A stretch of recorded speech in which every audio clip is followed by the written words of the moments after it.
Bienvenidos a la retrospectiva de Godzilla. La vez anterior hablamos de Godzilla contra Mechagodzilla y en general fue una película ok. Nada grandioso, pero fue suficiente. Y lo curioso es que ese filme fue el único de la era Millennium que tuvo una secuela. Así es, por primera y única vez en toda esta serie, estamos hablando de una película de la era Millennium que fue secuela de otra película de la era Millennium. Gente, es Godzilla Tokyo SOS. Sí, ese es el nombre. Pero a fin de cuentas soy una persona bastante inmadura, así que voy a referirme a este filme como Godzilla Tokyo SOS. En fin, Godzilla Tokyo SOS toma lugar unos meses después de la película anterior y la gente está esperando con muchísimas ansias el regreso de Godzilla, y eso que Mechagodzilla todavía no ha sido reparado. Curiosamente, el único monstruo que termina regresando es Mothra. Así es, en el filme anterior ya nos habían establecido que los eventos de la original película de Mothra sí habían pasado en esta continuidad. Y en fin, Mothra ha regresado para decirle a nuestros protagonistas y esencialmente a la humanidad una orden bastante simple. Los huesos del Godzilla original, los cuales están dentro de Mechagodzilla, deben volver al mar. Si hacen esto, en ese caso Mothra va a defender a la humanidad de Godzilla. Pero si no lo hacen, Mothra va a declararle la guerra a la humanidad. Y mientras Japón se la pasa tomando una decisión acerca de esto, bueno, adivinen quién vuelve, así es, el mismísimo Godzilla.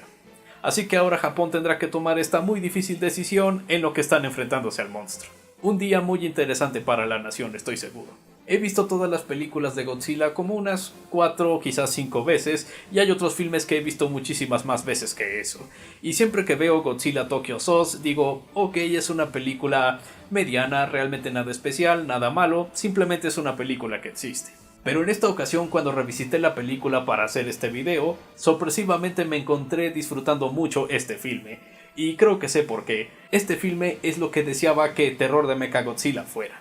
Ese filme no solo fue también una secuela a otra película de Mechagodzilla, sino que también tenía una historia, unas temáticas y unos personajes interesantes, aunque a fin de cuentas los desperdició cuando llegó el clímax de la película y se centraron en su lugar en acción de monstruos. Escenas de acción espectaculares con los monstruos, por supuesto, pero a fin de cuentas habían sacrificado la historia, los personajes y las temáticas. Mientras que en Godzilla Tokyo SOS terminan las historias, desarrollan a los personajes y las temáticas se sienten completas también. No es nada muy complicado, por supuesto, de hecho es bastante superficial, porque a fin de cuentas solo ocurren dos eventos en este filme. Godzilla está por llegar y luego Godzilla llega, así que tenemos que lidiar con eso. Por lo tanto, no hay mucho peso en los eventos que suceden en el filme, pero al menos los cuentan con un principio, una mitad y un final. Y tenemos personajes que también son bastante simples, pero también tienen personalidades muy bien establecidas. Está claro cuáles son los objetivos de estos personajes, cómo interactúan con otros y cómo todos ellos se ven afectados por los eventos que suceden en la historia, incluyendo por supuesto a los monstruos. Y aun cuando tenemos a los monstruos en este filme, todavía se siente que los personajes al menos tienen algo que ver con todo eso que está sucediendo. Después de todo, tenemos a unos pilotos manejando a Mechagodzilla. Y el filme tiene un par de temáticas interesantes. Una de ellas es esencialmente que lo que está muerto debería quedarse muerto. Y como los humanos tratando de resucitar al Godzilla original, esencialmente usando los huesos de ese Godzilla para hacer a Mechagodzilla, bueno, como eso llega a ser algo bastante lúgubre, y es una muestra de la humanidad una vez más tratando de ser algo que no deberían ser. Y también tiene un mensaje interesante que dice que la vida debe vivirse solo en el tiempo que la naturaleza permite, y eso es algo bastante interesante. Lo cual queda porque todavía tenemos un Godzilla, claramente la humanidad no ha aprendido su lección, y también tenemos técnicamente resucitado al Godzilla original por medio de Mechagodzilla. Si tan solo la película tuviera más eventos, se siente que estas cosas tendrían muchísimo más peso, pero tienen el suficiente como para ser satisfactorio. Y no solo eso, pero Godzilla Tokyo SOS también tiene un sentido de legado y de respeto hacia la era Showa, porque muchas veces esta historia se siente como una secuela de la película original de Mothra. Vaya, tenemos a uno de los actores de esa película regresando en esta para hacer al mismo personaje que hizo en la original Mothra. Y a pesar de que Mothra está en este filme, todavía se siente que es una película de Godzilla que tiene a Mothra ahí, en lugar de sentirse como que Mothra está sustituyendo a Godzilla como el protagonista, como ocurrió en Godzilla contra Mothra de la era Heisei. No solo eso, sino que a cierto punto la película se convierte en una especie de remake de la original Mothra contra Godzilla de los 60s. Vaya, de hecho diría que aquí recrean muchas escenas de ese filme original, al punto de que puedes decir que este no tiene mucha originalidad. Porque sí suceden cosas muy similares. Cuando Godzilla y Mothra se pelean en este filme, la pelea es muy similar a la película original. También tenemos larvas gemelas que nacen en este filme, aunque uno de ellos de hecho al parecer es macho, lo cual significa que es la primera vez en una película de Godzilla que vemos a un Mothra macho. Y eventualmente estas larvas van a pelearse con Godzilla también cuando la Mothra original no puede hacerlo. Sí, es bastante similar a la original Mothra contra Godzilla, al punto de que casi es una copia, pero con mejores efectos especiales y con cinematografía diferente. Pero al menos están recreando las cosas que funcionaron de esa película. Y también hace referencia a otra película de Toho llamada Space Amoeba. En esa película teníamos a 3 criaturas con la promesa de que van a pelearse de una manera bastante épica en cierto punto de la película. Eso no termina sucediendo en ese filme y por esa razón para mí esa película fue muy decepcionante. Pero uno de los monstruos que salió en ese filme se llamaba Camoebas y vemos el cadáver de un Camoebas en este filme, lo cual en esta película sirve simplemente para indicar que Godzilla viene en camino. Y en general mucho de la película de Godzilla Tokyo Source se siente como una película de la era Showa.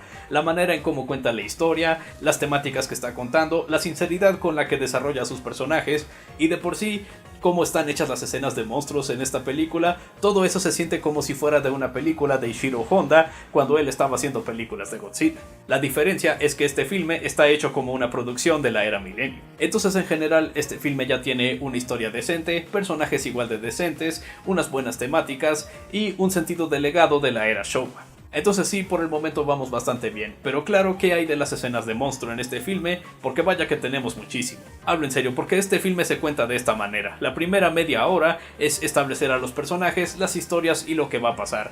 Y la hora que queda de la película después de eso es una escena de acción con los monstruos bastante larga. Sí, no estoy bromeando, 1 hora de esta película de 1 hora y media es simplemente una pelea larga de monstruos. Claro, las cosas con los humanos todavía suceden ahí, pero sí, efectivamente eso es todo lo que pasa aquí. Se puede decir que la película es un tanto floja por eso, porque nos estás contando media hora de historia para darnos luego una escena de acción de 1 hora que toma el resto de la película esencialmente.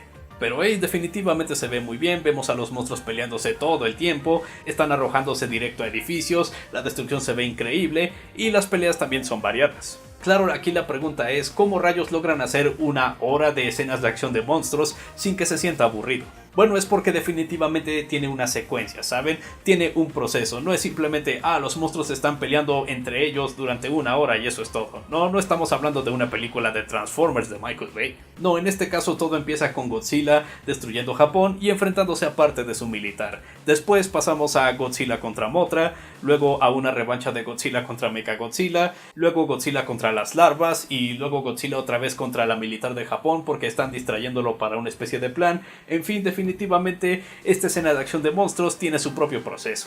No se queda en lo mismo durante muchísimo tiempo y eso es lo que la mantiene fresca durante el resto del filme. Vaya, los últimos 10 minutos de esta hora de escenas de acción es de hecho más dramático que de acción. Y es un drama que de hecho funciona porque no solo vemos por supuesto a los personajes teniendo sus mejores momentos, sino que también vemos esencialmente a las memorias del Godzilla original tomando por completo a Mechagodzilla y en lugar de destruir Tokio, decide simplemente llevarse al nuevo Godzilla con él para que ambos descansen en el mar donde pertenecen. Para hacer una película que ha sido casi nada más que acción de monstruos durante la última hora, es un final extrañamente sentimental.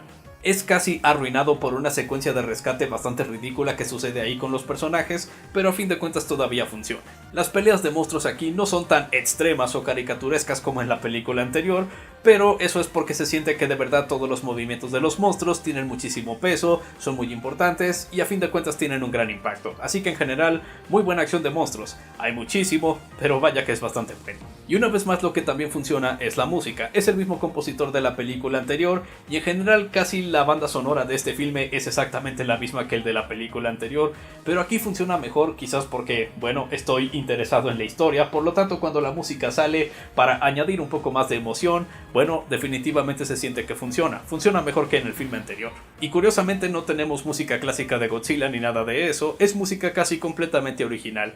Lo único que sí referencian es la música de Mothra de la película original, hasta tenemos una nueva versión de la canción de Mothra que originalmente fue cantada por The Peanuts en la película original. Y esa canción es bastante buena, así que qué bueno que también le están dando honores al legado de Mothra. Entonces sí, sorpresivamente Godzilla Tokyo Source pasó de ser una película bastante mediana de la franquicia a ser una de mis favoritas de la era Millennium. No tendrá mucho peso o profundidad, pero aún así la historia simple que cuenta la cuenta de una muy buena manera, una manera bastante completa, y eso que la mayoría de la película es simplemente una escena de acción de monstruos que dura muchísimo tiempo. Tenemos unos personajes decentes, la película tiene muchas referencias a la era Showa, pero tampoco se olvida de ser su propia película al mismo tiempo. Tenemos unas escenas de monstruos decentes también, bastante entretenidas, y unos momentos sorpresivamente sentimentales que de hecho funcionan. Entonces sí, Godzilla Tokyo SOS sorprendentemente es mejor de lo que recuerdo, y eso fue una muy buena sorpresa. Y gracias a eso supongo que sí puedo decir que esta es quizás la mejor versión de Mechagodzilla que hemos tenido. Al menos aquí se siente que sí contaron una historia con este monstruo, no como en la película anterior donde más o menos a la mitad se olvidaron completamente de lo que estaban contando. En fin, eso fue todo en esta ocasión. La próxima vez será algo verdaderamente especial, porque no solo estamos hablando de el final de la era Millennium, sino que también lo que por 10 años fue el final de Godzilla. Y por si no fuera suficiente, ese filme también sería la celebración de 50 años de Godzilla. Definitivamente tendremos mucho de qué hablar la próxima ocasión, así que ya veremos cuando hablemos de Godzilla Final Wars. Y mientras tanto no lo olviden, yo soy Gerald, su crítico de películas, libros, juegos y otra basura que no les importa.